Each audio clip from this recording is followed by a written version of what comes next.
Muita gente conhece Maria apenas pelos momentos mais lembrados da narrativa bíblica, o anúncio do anjo, o nascimento de Jesus em Belém, a fuga para o Egito e, mais tarde, sua dor silenciosa ao pé da cruz.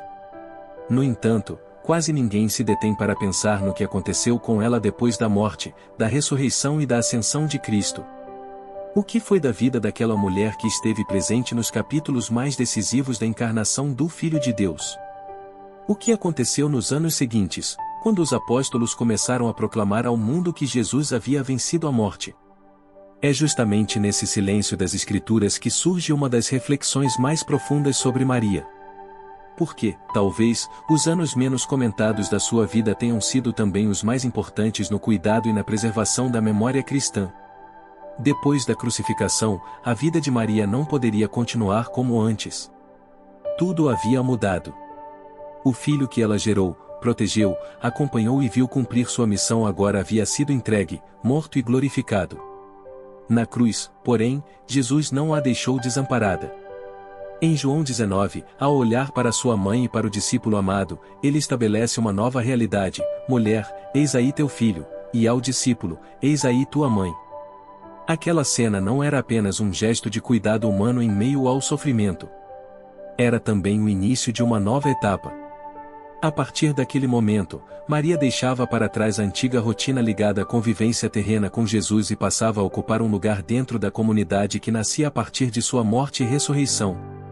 João a recebe em sua casa, e isso redefine os anos que viriam. Nos dias que se seguiram, Jerusalém ainda estava tomada por tensão. A crucificação era um acontecimento recente. O medo ainda pairava sobre os discípulos, os soldados romanos ainda representavam ameaça, e a cidade carregava no ar a dureza daqueles dias. Maria, porém, havia passado por dores que poucos suportariam.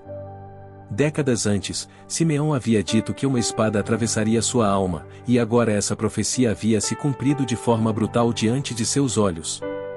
Mesmo assim, ela não desaparece da história da fé. Pelo contrário, sua presença ganha um novo peso. Maria se torna uma ligação viva entre o anúncio do nascimento virginal e a proclamação da ressurreição. Ela era, ao mesmo tempo, memória do começo e testemunha do cumprimento. O livro de Atos mostra Maria novamente entre os discípulos, reunida em oração após a ascensão de Jesus. Esse detalhe é pequeno apenas à primeira vista. Na prática, ele é enorme. Entre aquela comunidade que aguardava a promessa do Espírito Santo, estava a única pessoa que havia acompanhado toda a trajetória terrena de Cristo desde o princípio. Maria havia recebido a visita do anjo, dado à luz em Belém, vivido a fuga para o Egito, voltado para Nazaré, presenciado o episódio do templo quando Jesus tinha 12 anos, acompanhado seu ministério e permanecido firme até o Calvário. Sua presença naquele cenáculo não era meramente simbólica. Ela carregava, dentro de si, a continuidade entre a promessa de Israel e a igreja que estava prestes a nascer. Ali também estavam os irmãos de Jesus, homens que em outros momentos haviam demonstrado dificuldade em compreender plenamente o ministério do próprio irmão. Agora, porém, aparecem perseverando em oração junto com os demais. Isso mostra que a ressurreição provocou uma transformação real naquela família. E é difícil imaginar que o testemunho silencioso de Maria não tenha tido peso nesse processo. A mulher que guardava as coisas no coração agora via sua família natural sendo incorporada à família espiritual que Deus estava formando. Havia dor, sim, mas também havia propósito. Havia perda, mas também missão. Então chega o Pentecostes. O mesmo Espírito Santo que, anos antes, havia descido sobre Maria em Nazaré para que o Verbo se fizesse carne, agora desce sobre a comunidade reunida para que nascesse o corpo espiritual de Cristo, a Igreja. Esse paralelo é poderoso. Maria se torna testemunha de dois nascimentos sobrenaturais: primeiro, o nascimento do Filho prometido, depois, o nascimento do povo que levaria seu nome até os confins da terra. Por isso, sua história não termina na cruz. Ela continua, ainda que de forma menos pública. E talvez seja justamente aí que sua participação se torne ainda mais estratégica. Com o crescimento da igreja em Jerusalém, aumentava também o interesse de novos convertidos em compreender quem Jesus realmente era. Não apenas o mestre dos milagres, não apenas o crucificado e ressuscitado, mas também o menino, o filho, aquele cuja chegada ao mundo foi marcada por sinais extraordinários. Nesse ponto, Maria ocupava um lugar absolutamente único. Nenhum dos apóstolos podia falar de Belém como ela podia. Nenhum deles podia contar, em primeira mão, sobre o anjo Gabriel, a visita a Isabel, a manjedoura, a visita dos pastores ou a infância em Nazaré. Era Maria quem carregava essas lembranças. Era ela quem podia transmitir detalhes que, de outro modo, teriam se perdido para sempre. Quando Lucas escreve seu evangelho e afirma ter investigado cuidadosamente os fatos a partir das testemunhas oculares, isso abre espaço para uma conclusão muito significativa. Entre todas as possíveis testemunhas da infância de Jesus, nenhuma era mais importante do que Maria. Somente ela podia narrar a anunciação com a precisão de quem a viveu. Somente ela podia falar sobre as palavras de Isabel, sobre a viagem até Belém, sobre a falta de lugar para hospedagem, sobre o nascimento do menino e os acontecimentos que cercaram aqueles primeiros dias. Se essas memórias chegaram até a igreja e, mais tarde, até os evangelhos, é porque alguém as preservou. E tudo aponta para Maria como essa guardiã silenciosa das primeiras lembranças do Messias. Enquanto Pedro pregava para multidões e os apóstolos anunciavam com ousadia a ressurreição, Maria sustentava outra dimensão da história cristã, a intimidade dos primeiros anos de Jesus. Era ela quem podia falar do menino crescendo em sabedoria, da visita ao templo, da reação dos pastores, da palavra profética de Simeão e do caminho percorrido desde Nazaré até os grandes acontecimentos da redenção. Em outras palavras, Maria não apenas participou do começo. Ela ajudou a preservar o começo. Aquilo que milhões de cristãos conheceriam séculos depois sobre o nascimento e a infância de Jesus só permaneceu vivo porque essas memórias foram guardadas e transmitidas. Há algo profundamente belo nisso. Deus não escolheu apenas pregadores e missionários para consolidar a fé cristã.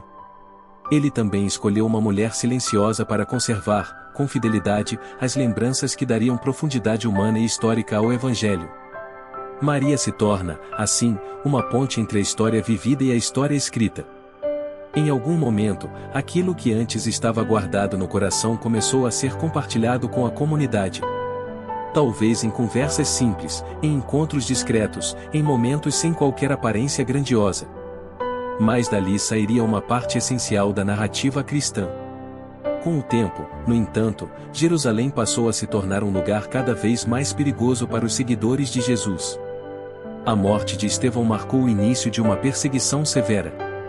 Homens e mulheres eram presos, casas eram invadidas, e o nome de Cristo passou a ser confessado em meio a um ambiente crescente de ameaça.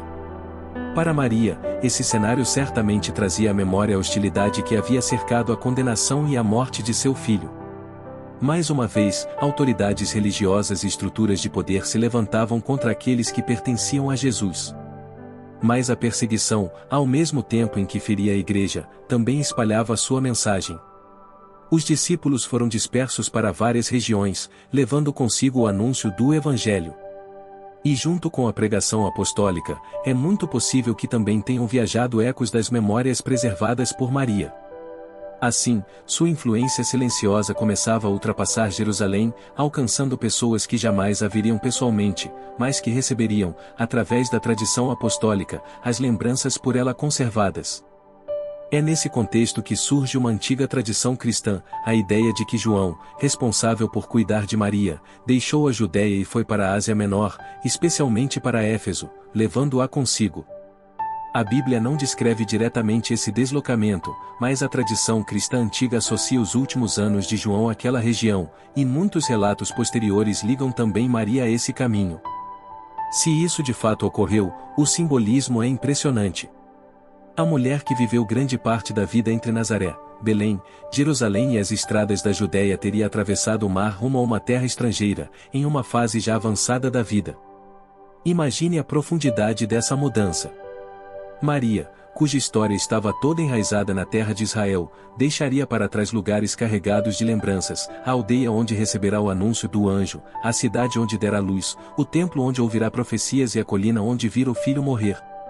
Agora, seguiria para uma cidade gentílica, marcada pela cultura romana, pela idolatria e pela grandiosidade do império.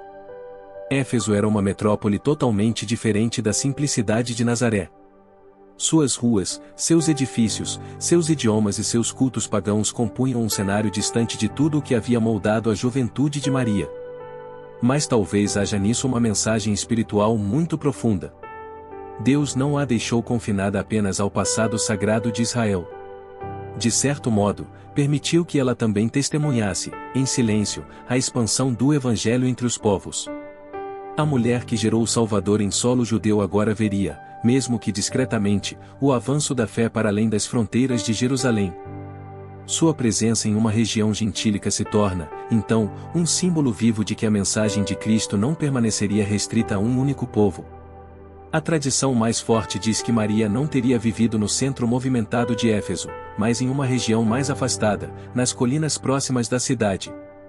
Ali, em uma casa simples, cercada pela natureza e distante da agitação urbana, ela teria passado os anos finais da vida. Essa imagem carrega uma força extraordinária. A mesma mulher que viveu de maneira simples em Nazaré terminaria seus dias em outra casa modesta, sem palácios, sem prestígio terreno e sem qualquer aparência de poder. Enquanto o cristianismo se expandia e o nome de Jesus começava a ecoar por diferentes regiões do império, Maria seguiria vivendo como sempre viveu, na simplicidade, na fidelidade e no recolhimento. Esse detalhe revela algo muito importante. A grandeza da sua missão nunca esteve em status, visibilidade ou posição institucional. Maria não surge nos relatos finais do Novo Testamento como alguém que busca autoridade pública. Ela não aparece fundando centros, escrevendo tratados ou ocupando um posto de liderança formal. Sua força está em outro lugar. Está em permanecer fiel. Está em guardar e transmitir. Está em viver de forma coerente com o mesmo sim que pronunciou no começo de sua história. É possível imaginar que, nesses anos em Éfeso, João e outros discípulos continuassem ouvindo dela os relatos da infância e juventude de Jesus. Existe algo muito forte nesse contraste. O apóstolo que mais desenvolveu a linguagem sobre a divindade eterna do Verbo convivia com a mulher que o viu crescer como menino, aprender, amadurecer e viver o cotidiano humano. De um lado, Cristo exaltado, de outro, Cristo lembrado em sua humanidade mais próxima. Essa convivência ajudaria a Igreja a não perder nenhuma das duas dimensões, a glória divina e a encarnação real. Mesmo assim, a rotina de Maria provavelmente seguia marcada pelas coisas simples: oração, acolhimento, memória, alimento, silêncio, perseverança. Ela não deixou cartas. Não deixou livros. Não registrou a própria história em manuscritos. No entanto, sua contribuição atravessou séculos porque a verdade que ela guardou foi confiada à tradição oral e, depois, incorporada ao testemunho apostólico e ao texto sagrado. Sua força estava menos no que escrevia com as mãos e mais no que preservava com a vida. E talvez seja exatamente isso que torna tão significativos esses anos sobre os quais quase ninguém fala. Não foram anos vazios. Não foram anos sem propósito. Foram anos de conservação. Enquanto o império registrava nomes de governadores, campanhas militares, construções monumentais e símbolos de poder, Maria mantinha viva uma herança infinitamente mais duradoura, a lembrança concreta de que o Filho de Deus entrou na história humana, nasceu de fato, cresceu de fato e viveu entre nós. O que o império edificava em mármore, o tempo destruiria. Mas aquilo que Maria preservava em silêncio atravessaria gerações. A própria tradição associada à chamada Casa de Maria em Éfeso reforça esse peso simbólico. Ainda que não exista prova absoluta quanto a cada detalhe, a permanência dessa memória ao longo dos séculos mostra que a Igreja Antiga jamais tratou seus anos finais como irrelevantes. Pelo contrário, houve uma percepção duradoura de que ela viveu seus últimos dias em recolhimento, oração e fidelidade. O local lembrado como sua morada passou a simbolizar exatamente isso, uma presença discreta, mas profundamente importante. A Bíblia não registra o momento exato da morte de Maria. E esse silêncio, em vez de diminuir sua história, parece torná-la ainda mais coerente. A mulher cuja trajetória começou com a visita de um anjo termina, ao que tudo indica, de maneira simples, em paz, sem grandes descrições, sem discursos finais e sem qualquer teatralidade. Os relatos da tradição cristã sugerem que ela viveu até idade avançada, sendo cuidada por João, e que seus últimos anos foram marcados pela serenidade.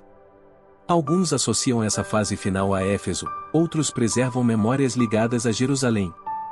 Mas, do ponto de vista espiritual, a questão mais importante talvez nem seja o local geográfico exato. O mais importante é o significado da sua perseverança. Maria atravessou mudanças profundas de época. Viu o império dominar sua terra, testemunhou a crueldade de Herodes, viu Pilatos condenar seu filho, presenciou a ressurreição transformar os discípulos e assistiu, ainda que talvez à distância, ao nascimento e à expansão da Igreja. No entanto, sua marca principal nunca foi a busca por protagonismo. Ela permaneceu constante naquilo que Deus lhe confiou. Guardar. Crer. Sustentar. Transmitir. Quando pensamos nesses cerca de 30 anos após a morte e ressurreição de Jesus, percebemos que eles não foram um apêndice sem importância, mas uma extensão natural da missão que começou em Nazaré. Primeiro, Maria acolheu em seu ventre o Filho prometido.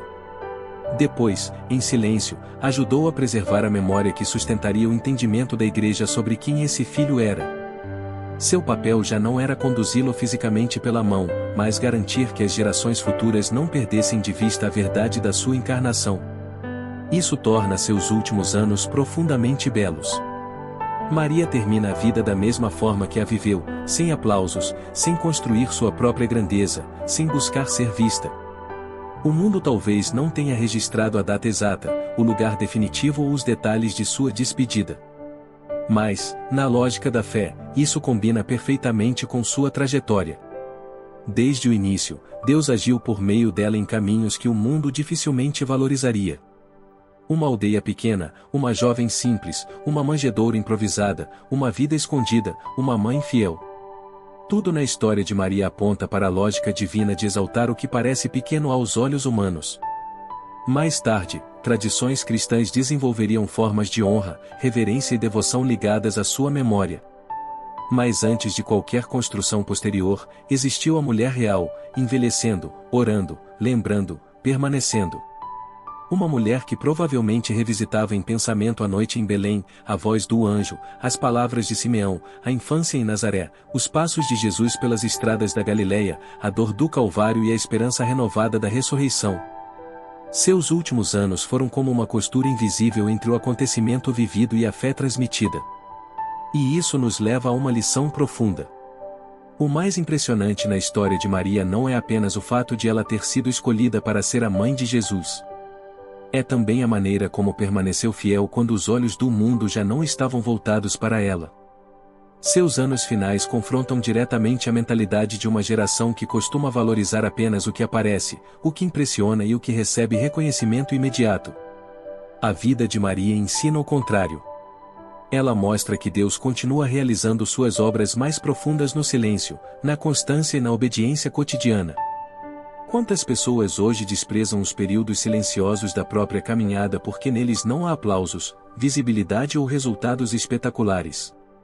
Quantas vezes alguém pensa que a fase mais comum da vida é espiritualmente menos importante? A trajetória de Maria responde a isso de forma poderosa. Os capítulos mais decisivos nem sempre são os mais públicos. Às vezes, o que parece repetitivo, oculto e sem brilho é justamente o lugar onde Deus está consolidando algo eterno. Os anos finais de Maria revelam que o extraordinário de Deus muitas vezes nasce dentro do ordinário humano. A rotina simples, a fidelidade diária, a preservação paciente da verdade e a permanência silenciosa diante do Senhor têm um valor imenso no reino. Enquanto reis, governadores e impérios se perdem na poeira da história, a memória daquilo que Maria guardou continua viva nas páginas do Evangelho e na fé de milhões. O templo de Ártemis caiu. Os monumentos de César ruíram. As ordens dos governantes desapareceram no tempo. Mas as palavras ligadas à noite em Belém continuam sendo repetidas em praticamente todas as línguas da terra. Talvez essa seja uma das maiores mensagens deixadas por sua história. Deus escolheu a simplicidade do começo ao fim. Escolheu uma jovem anônima, uma aldeia esquecida, uma casa comum, uma mãe silenciosa e décadas que quase ninguém registrou. E foi justamente por meio dessa aparente pequenez que ele preservou uma das bases mais preciosas da fé cristã, a certeza de que o Filho de Deus entrou na história de forma real, concreta e humana. Ao contemplar Maria nesses anos silenciosos, percebemos algo sobre o próprio coração de Deus. O reino não avança apenas através dos que pregam em público, lideram diante de multidões ou ocupam lugares de grande visibilidade. Ele também cresce por meio dos que guardam, sustentam, transmitem e permanecem firmes. Maria termina sua jornada da mesma forma que começou, dizendo sim com a própria vida, mesmo quando quase ninguém estava olhando. E é isso que torna sua história tão grande. O que mais impressiona em Maria não é apenas o privilégio de ter sido escolhida para gerar Jesus, mas a forma como continuou fiel depois que a fase mais visível de sua missão passou. Esses anos pouco comentados revelam uma verdade poderosa: Deus continua trabalhando no silêncio. Ele continua moldando destinos, preservando verdades e edificando o eterno em lugares simples, em rotinas discretas e em corações obedientes. Por isso, olhar para os últimos anos de Maria é mais do que estudar um detalhe histórico ou uma tradição antiga. É encarar um princípio espiritual que continua atual. Nem toda missão decisiva acontece diante de uma plateia. Nem todo capítulo essencial da fé vem acompanhado de fama ou reconhecimento. Às vezes, os momentos mais importantes acontecem em uma casa simples, em uma vida constante, em uma alma que continua dizendo sim mesmo sem ser vista. Maria prova que o silêncio, quando vivido diante de Deus, nunca é vazio. Muitas vezes, ele é o lugar onde o céu está preparando algo que ecoará por gerações. Se você gostou do vídeo, deixe seu like, se inscreva no canal e ative o sininho para não perder as novidades. Deus te abençoe.